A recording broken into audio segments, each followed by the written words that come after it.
واتني بس تهر اللي برد تهر اللي ما تطور نانجتني سموه أنا بيك أيني لك أيني قد أيوسين كوكارك تجرات سبب بينهم بوليتيكية جرات ربيك تخليه فيديو وهي ورابي ترى إنك دمونا ورابني ترى نيجنا مكموي ترى أرجع وأنا كسي وهي دبتا ترى ندبتشي سني جنان أسو أرجي هين قد أفي أما اللي أكا سني جرات كنا وان تيف كي إيزي دا غباتي كان يتمو فتس سبا مالي أنامتي كان يتمو فتس سبا قد دا سانو ما غباتي أكنا بدين كي كنا كان دوغون غرسي سنما إبلو وانا كانت تريد إيفامنا غوسي سادي إيفامان لنا تها جتيت من سبا هاغا فتو دمالي أنا نسولي نانا نايتي كي يركون كابو يو خاصو لباتي نمني أنا ما فارين لي خاصو إنكاب دو already كانوا ما يران already أما وان نسيم انتني نيام تفيو كان نيام تاني جاي دين جراسيو نامو مسابا بالله كان غباتي إيفام هاغا فت background dia sejauh mana lian lumat reason why ya bekta background meni ara gal simma hajire ni tolu isimman tertiba hakabat isimman dalaga hakabat pura male jirenya sih ballesan nih Pak Iso. Jirenya sih pada jera bar.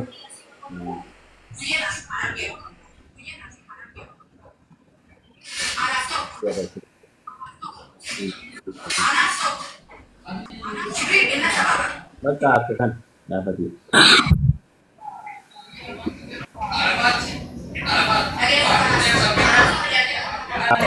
Allahu Akbar. Game tani tu marah banget tibas tadi.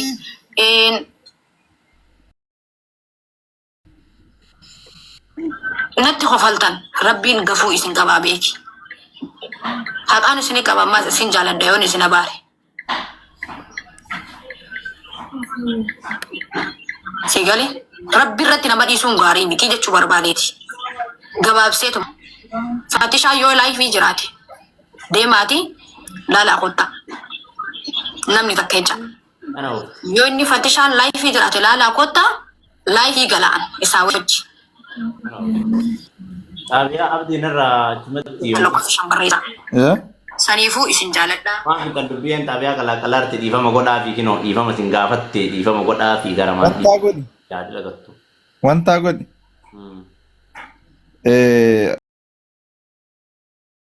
Live irra jirti wanna achitti ergitaa itti ergiiti tokkoon irratti wanni akka dhugaa ofii nama galu wanni nama gammachiisa wallahi wabillahi hin jiru beeki. Itti ergi irraa qabiitumaan isiin waasoo jirti waan taateef ittilleen ergu jedhe yoo nati dhaqe yoo dhaquu ta'ee yoo dhiifamas ta'ee dogongoruun namni numa jira an harallee dheengadda yoo viidiyoo wayii waraabee ture beektaa as jalatti lubbiyyee jiran dhaqxu maali jenne jaankaa yoo barreessan namattis ka'een ture waraabees ture dubbataan ture na waraabaneerani ani mucayyoota turii keessa itti mufannee sababii kiyya sabni guddaan yookaan manni asii sababa kiyya yookaan if akkamitti arsii akkana dubbatti jedhee uummanni itti aaree itti mufate malee an akka dhuunfaa kiyyaatti kaleessas arras maali jedheetumaan dheengadda viidiyoo waraabee ture isitti waan mufadhe takka hin qabu waan itti aarullee hin qabu hin hubadhaa niin beekaa dheeressee ni yaadaa kana waan ta'eef amma isiin osoo yuu jedhu baatte afaanuma takkatti hin dhuftee keessaan dhiifama hunaan jetti an dhiifama obboleetti tiyyaa dhiifama yoo godheef wanni irraa narraa hir'atu hin jiru dhiifama namni hin dogongora numa godhaaf ana osoo hin taane saba bal'aa uummata arsii kaleessa akkas jette san isaanuma gaddeebitee illaa wanni marraan dhiifama jechuudhaan malee kiyyaaf ka'isi iiziidha already ana waliin taphachuu yoo ta'e amma hoo deemee waliin taphachuu hin danda'a kiyya laafa sii galee ani natti tola malee ana waan ta'eef ana osoo hin taane uummata saba bal'aa warra arsii dheengadda akkas yoo jettellee gara biraatti akka namni hin fudhanne uummatuma araarfattu dhiifamuma haa jettuuni malee kan kiyyaa amma osoo dhufteetiin akkana naan jette waliin taphadha waliin kolfa because beekee bar anillee maaliif beekta namoonni hedduullee ni beekaa hagam akka waa hundaayyuu ni beekaa beekta garuu immoo akka amma isi jedhaa jirtutti wallaahi nama tokkas naan jedhe namanni dogongorsee gorsa namaa mul'aallaree abdii kuni beekamaadha namoota kanneen itti himtee namoota amma fakkeenyaa fi dhiifama gaafatan gochuudha beekamuun garii beekama laal mee pointiin asirra hubachuu qabdu kan lubbiyyee rakkoon qabu namoonni isii dogongorsiisaa turanii kutaa kanaaf akkana walitti aarsii arrabsiisaa turan sun dhiifama saba kana haa gaafatanidha malee kanaaf jedhu sun beekamuu qaba adda baaftee himuu qabdi eenyutu isii akkas godhee eenyutuyyuu akka agartee mucattii tana bakka sanii baasee eenyutu dubbii kana balleessee Harargeenis arsiidin haa beektu eenyu si dogogorsee kan adda nuwaa baastu. Ifa galaallee ta'uu adda namni sun amma booda Oromoon irraa of haa eegu uummata akkanaa kan irraa of haa eegan si galee ol baaftee haa dubbattu jechuudha. Malee bara amma waan biraatii miti amma fakkeenya bakka ati sitti aaree ni beekna si galee akkasii namni waan godhu hin beekna garuu namni mucayyoo tan akkana godhee ishee jijjiiree sammuu ishee akkana godhee nurra duulchisee nu arrabsiise kun eenyudha sanumaa namni kenna baree namni achiillee baree nama san irraa akka of eegan. Sababiin homaa murti guutuudha maali wantoonni kanneen bakka ijoollee malee gaddaa man godhatan kanneen malee wanti biraa kan nama achii gadi namni dhageettii iyyuu irraa fuudhu hin jiru. Dheengadda akka namni miidiyaa qabanitti akka dhageettii qabanitti yookaan dhageettii qabna jedhanii warri mucayyoo kana laaqee jireenya isii kaleessa bakka yookaan if godhamee jiru sanii baase takka murti guutuudha lama jabalii eenyu bada intinaadha eenyu bada jaddaa maaliif jaddaa eenyudha sadaffaan ibsaadha. Bakka kanneen warri wali ofii jedhee mucayyoo kana akkas godhe feemasoota keessaa isaan kanneen waan ta'eef ka feemasoota gadi immoo rakkoo hin qabu nama wanniitii dhageettii hin qaban yookaan waan manaa godha na of kocha lamuu akkana yoo jette isaaniin malee ummataani malee ani easy dha kiyya waan meeqa danda'ee mijoomina waan taate. Baaliyyoo galchime. Naasaa budii waan taate wanni na harkisuu dide. Maa galchuun beektu barmaan anuu naman na galcheemi. Komborsaatu wallahi naasaa budii waan maal akka ta'e hin beeku. Ni tokkiin qabuun se'a. Maalitti beekta nama galchuu si jammarra so amma warri mudeetara jiraachuu baate namni malee jala kekkattaa oola bara. Wallahi lazim wanni kiyyatu rakkoo qaba shabakaa kiyyatu rakkoo qaba si. Hilal naan baasu akkanuma zoon. Yaadni keellee bareedaadha. Akkaataan amma yaadni kee fakkee jamnaatee jira asiin durallee waan akkanaa kana.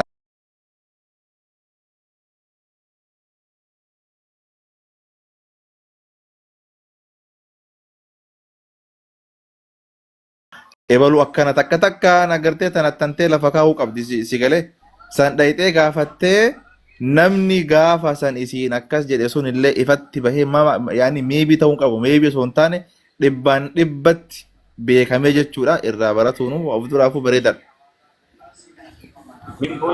Waan isii ta'u isin muufima uummataa kana waan ta'eef waan beekanii abdii kasimiilee hunda beekuun min yaada gallaa tu ni beekta gaafa ta'e waan isima waan ta'uu fi waan godhamuu qabuu fi yoo uummata kanatutti hagamaga miidhamte ofirratti hin beekti waan san sirreessuudha malee amma men pointiin achi deemnee ekaluun akkana godhee keneen akkana godhee argine ijoollee Harargeeti akkas godhee walumaan qabaanee akkas jenne ijoollee Harargeeti waan kana ka godhes mucayyoon illee tan isaanii tan akkas godhe illee Fati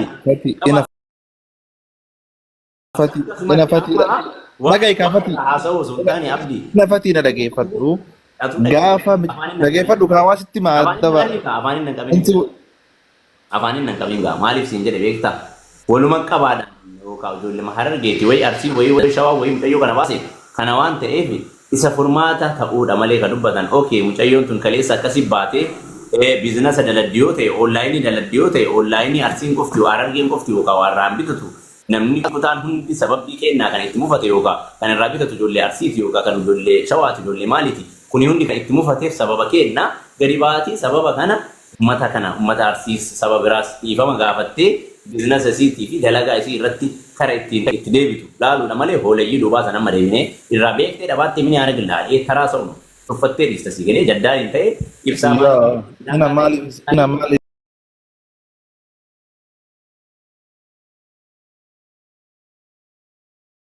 beekta yaadni kiyya maal ture beekta gaafa mucayyoon tun gabbaatee boottee jettee akka waan namni wayii miidhaa keessatti gatee namoonni waan kana irraa quban qabne fakkeenya namni akka Zakkii Muhammad fa'a mucaan sun abbaa miskiinatti akka waa mucittiin tun rakkattee dhugamatti hammeenya wayiitti rakkattee nutillee osoo beektatin asirratti gannee wayitti namoonni guddaan duuba sanii dhufanii birrii kennanii feesii achi baasan. Kana jechuun akka waan namni kee nama san gabra godhatee waan wayiitti miidhaa keessa turteetti himan jechuudha laal fakkeenyaaf himaniiti.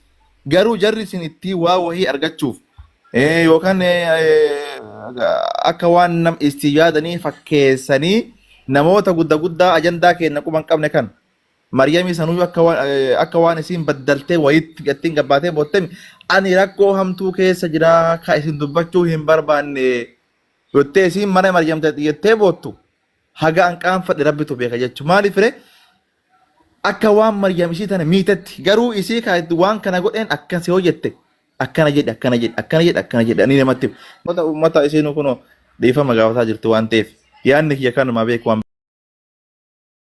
biraatiif miti. Illee bareedama. Gara naan baasnee gara siin baasnee sila nama hunda gabaabsaniituma haaluma mucayyoo kanaa. Gabaabbatee barreeyanii gabaabbatee iyyuufati isii galaa miti dhugaan wanni akka dhugaa namaa galuun wanni akka dhugaa dhabuu fi wanta akka dhugaa dhabuu nama aarsuun jiru wanni akka dhugaa fi ergatuu nama gammachiisaan jiru beeki. Mucayyoon tun akkaataa isiin saharaa san keessaa itti dhuftee akkaataa isiin itti finfinnee galtee akkaataa itti deemtee maaltu itti ba'e wallaahi namoonni hedduu hin beeku bar. Yaani dhuftee galte deemtee malee maal akka ta'e waan hin beekneef garuu warri sun hunda osoo beeku shira dhaqanii riskii isii balleessanii bakka dalagaati isii baasanii si galee waa hunda godhan sun marti arran tana haa qaanfatanii ajandaan sobaallee dhuma kaa ajandaan miskiina miidhuuf lafaa ka'u amma booda akka dhaabatu yaani namu keessattuu nama jecha namaatiin deemu namoota akkanaa kan akka dhaabatu uf duraafuu jechuudha.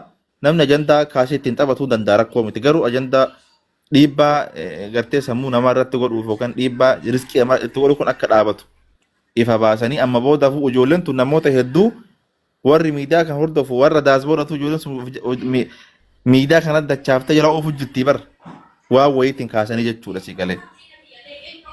Kanaafiyyuu sun osoo adda bahee baay'ee natti tola. Walumaa galatti amma si laayivira jirti jedhe. Warrummaan amma booda wanni wayii jira abdii amma asirratti. Dhugaan beekamtu jira ifa jirti ilaanii lafa jirti wannummaan namni illee hunduu beekee jira bar hubatee argee waa hunda argee jennaan deeqii dhiifama gaafadhuuni akkana jedhanii malee muluun nu gatii beekuufi warroota hin beekneef warra jedhu fanuu viidiyoo akka lama yookaan namni osoo beekee waan kana seenee jira. Haa ta'u amma zirzirii sanii adda baasanii akkana.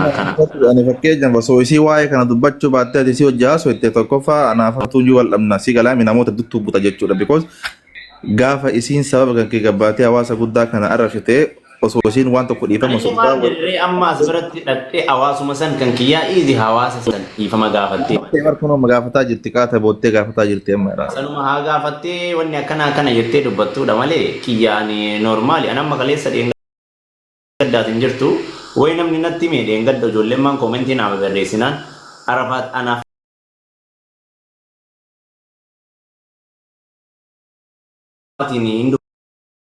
dubbista har'allee bira dhaqxa har'allee maal taata warri naan jettani sammuu kiyyaan abbeeka eeni dhaqa eeni godhaa yoo isiin dhugaa rakkattee jiraatte sababbiin obboleettii tiyyaa jedhaa ture beektaa kaleessa viidiyoo wayii waraabee ture een gaddamu na waraabanii turanii nama kuma wayii ture waan akkasii wayii dubbataa ture na dubbachiisanii jennaan osoo argee hin godhaa fi ammallee akka kaleessaa sanii jedhaa ture kana waan ta'eef kiyya iiziidha gabbaatee kan itti mufate saba malee anaa miti kan itti mufate saba guddaadha sanuma gabbaatee akkana badiin kiyya kana kan dogongorsiise nama ebalu waan akkanaatu ture dhiifama naa goosisaa dhiifamallee naa taha jetteetumaan saba haa gaafattuudha malee anaaneessa waliin dhandhaadha itti kiyya rakkoo hin qabu yoo kaasuullee baatte namni anamaaf aarellee kaasuu hin qabdu already kanuma jedhaan already amma waan isin wanti na yaamtuuf yookaan na yaamtanii fayyadamu jiran se'u namuma saba bal'aa kana gabbaatee dhiifama haa gaafattu. Background ati jettu kanallee ani yoo dhiisan wayya beektaa background mini haara gaali. Isimmaa haa jireenyi tolu isimmaan tartiiba haa qabattu isimmaan dalagaa haa qabattuudha malee. Jireenya sii balleessanii baay'isuu. Jireenyi sii badee jira bara.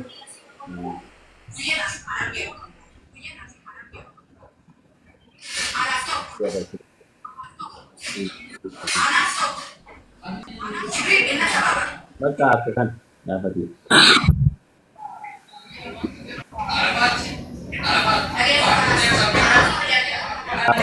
Allahu akbar.